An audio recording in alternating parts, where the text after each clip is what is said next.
Մի վախեցեք, ուստի մի վախեցեք նրանցից, որովհետև ոչ մի ծածուկ բան չկա,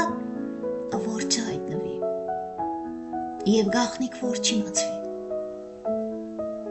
Ինչ որ ձեզ ասում եմ խավարի մեջ, լույսի մեջ ասացեք, և ինչ լսում եք ականջի մեջ, քարոզեցեք տանիքների վրա, և մի վախեցեք նրանցից, որ սպանում են մարմինը, բայց հոգին սպանել չեն կարող, այլ ավելի շուտ վախեցեք նրանից, ով կարող է հոգին և մարմինը կորստի մատնել դժոխքի մեջ։ Միթե երկու ջնջղուկ մեկ դահեկանի չի վաճառվում, և նրանցից ոչ մեկն առանց ձեր հոր գիտության գետին չի կնում,